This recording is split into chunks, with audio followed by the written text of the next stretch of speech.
নমস্কার। আজকে দৈনন্দিন রাশিফল নিয়ে আলোচনা করব। আজকে হচ্ছে 21শে মার্চ 2025 শুক্রবার। সারাটা দিন কেমন যাবে? মেষ রাশি। আজকে আগুন থেকে সাবধান। টাকা পয়সা চুরি হতে পারে। প্রেমের জন্য বাড়িতে বিবাদ হতে পারে। চাকরি স্থানে কাজের চাপ বাড়বে। বৃষ রাশি। অশান্তি থেকে সাবধান। প্রিয়জনের কাছ থেকে আঘাত পেতে পারেন। ব্যয় বাড়তে পারে। কাউকে কটু কথা বলা যে অনুতাপ হবে। পেটের সমস্যা বাড়বে। লিভারের সমস্যা বাড়বে। মিথুন রাশি। অসহায়তে কোনো রোগ বাড়তে পারে। পড়াশোনার জন্য সুনাম বাড়বে। প্রতিবেশীদের সঙ্গে বেশি তর্কে যাবেন না। আজকে খরচটা একটু বেড়ে যাবে, সাবধানে গাড়ি চালাবেন। কর্কট রাশি। লোকে আপনার দুর্বলতার সুযোগ নিতে পারে। আজকে বন্ধুদের থেকে কোনো খারাপ ব্যবহার জুটতে পারে। প্রেমে বিবাদ হবে। আজকে কোনো ব্যবসায় বেশি ঝুঁকি নেবেন না। সিংহ রাশি। দাম্পত্য জীবনে অশান্তির সময়। ব্যবসায় আয় বাড়তে পারে।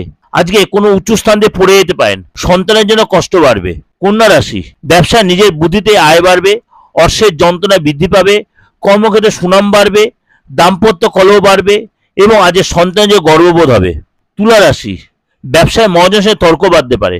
বন্ধুদের সঙ্গে আজকে সম্পর্ক নিয়ে জটিলতা বাড়বে।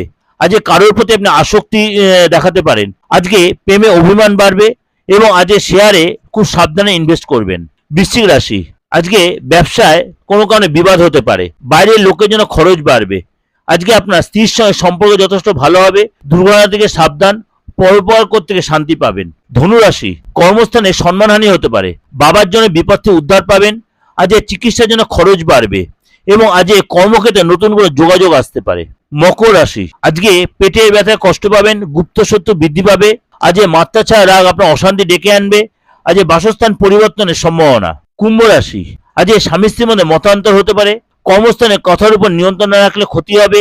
সরকারি কর্মচারীদের জন্য দিনটা ভালো। আজকে আপনার বন্ধুরা আপনাকে ঠকাতে পারে। মীন রাশি। আজকে একাধিক পথে আয় বাড়তে পারে। আজকে সাবধানে চলাফেরা করে বিপদের যোগ রয়েছে। আজকে সঙ্গীত শিল্পীদের দিনটা ভালো নয়। আজকে প্রেশারটা আপ ডাউন করতে পারে।